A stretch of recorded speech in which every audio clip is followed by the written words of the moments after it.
Good morning, good afternoon, or good night, and welcome to Command Power, the show in which we discuss all things Magic the Gathering with a focus on Commander. And today we have a brand new deck for you, but before that, just a quick reminder to please click like and subscribe if you enjoyed my videos. We're well on our way to 1 million subscribers and every single click counts. And today's deck is going to be centered around Cait, Cage Brawler. For 1 red and 1 green, it's a legendary creature, Human Warrior 1/1 with, as long as it's your turn, Cait, Cage Brawler has Indestructible, and whenever Cait attacks you and defending player each draw a card, then discard a card. Put 2+1/+1 counters on Cait if you discarded the card with the highest mana value among those cards, or tied for highest. So as I mentioned in the video where this card was spoiled, I really like this card. I think it's a super cool build around and very different from what we normally see from Gruul, and it has a lot of cool things going for it. It's got card selection included in a 2-mana commander, which comes down for very cheap, and having Indestructible during your turn is an ability that's also fairly easy to build around. However, the main thing that I wanted to focus on with this one was on playing cards with very high mana value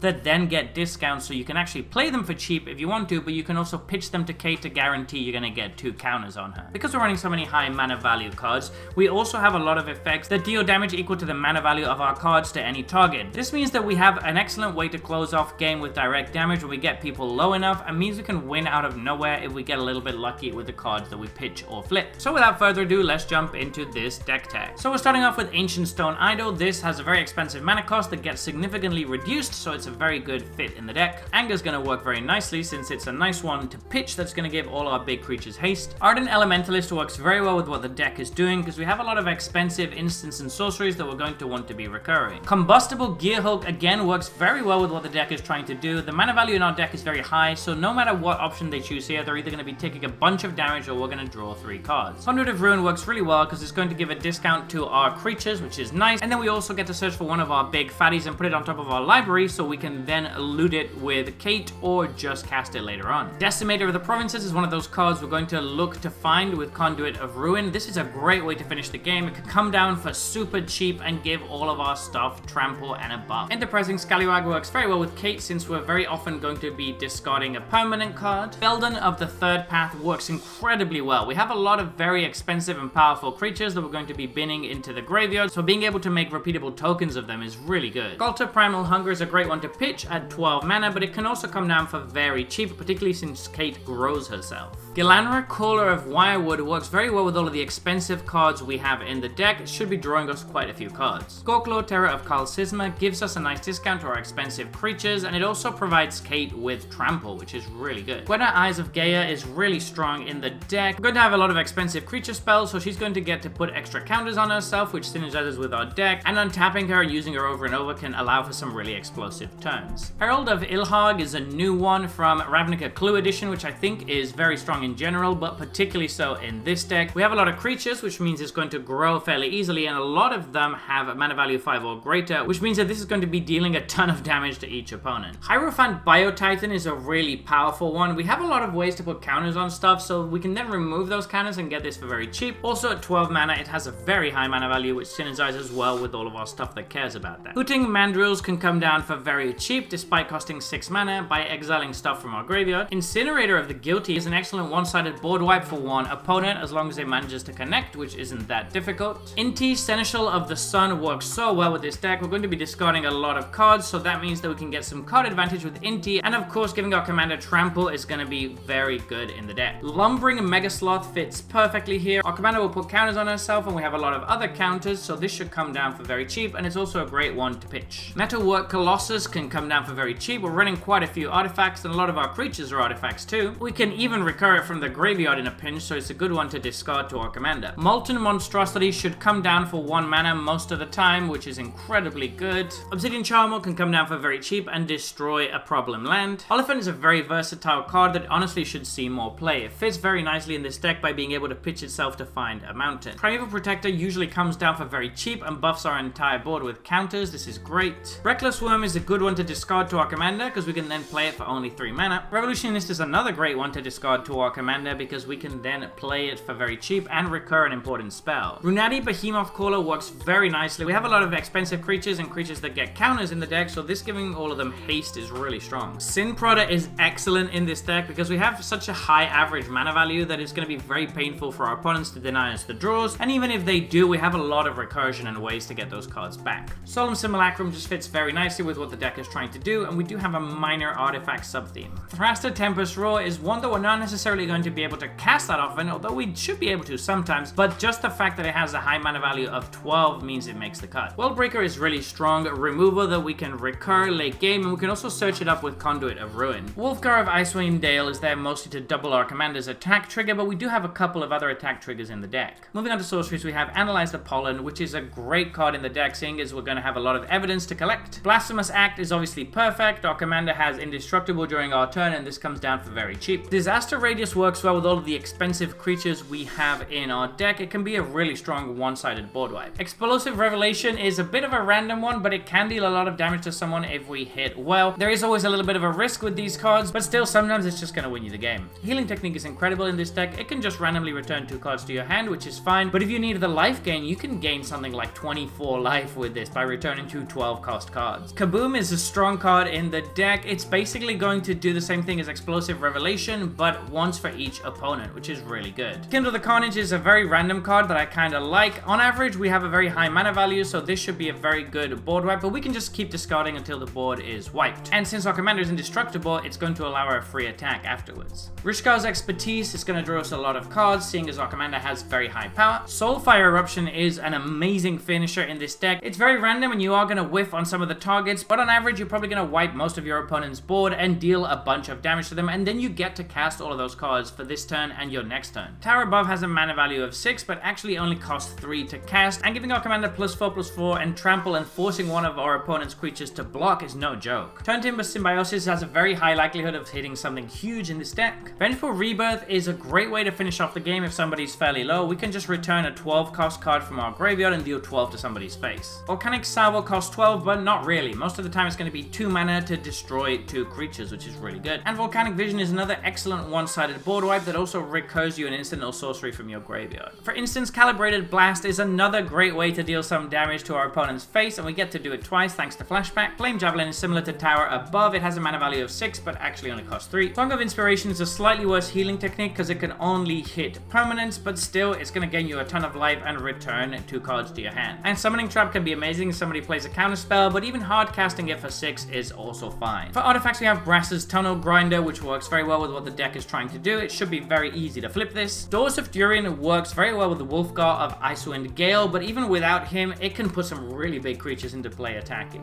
Embercleave can also come down for very cheap, and it can just kill people out of nowhere by giving our commander double strike and trample. Key to the City is excellent in this deck by making our commander unblockable, which means she can really get through to deal some serious damage. Masalani the Great Door can fuel our graveyard, and it should be fairly easy to transform this, at which point we have a really powerful card on the other side. Palantir of Orthanc is amazing in this deck. No matter what they choose, they're going to be in big trouble. This is really strong. And the Great Henge is obviously amazing, and it also comes down for very cheap, so it fits the deck's theme perfectly. For enchantments, we have Greater Good, which is going to draw so many cards with all the high power creatures in the deck. Sunbird's Invocation is very good if you're playing a lot of expensive spells, and this deck absolutely is. Tavern Brawler can make Cait really big and allow us to win out of nowhere, even if we don't even cast the card that we exile with it. Underworld Breach gives us some desperation moves if we really need to, and seeing as we're filling up our graveyard a lot, it should work very nicely. And Up the Beanstalk is going to draw us a lot of cards because we have so many expensive spells in the deck. Finally, for lands, I just wanted to highlight Rogue's Passage, which is a really powerful effect in the deck by allowing our commander to get through unblocked. So there you have it. That has been my Cait Cage Brawler deck tech. What do you think about this one?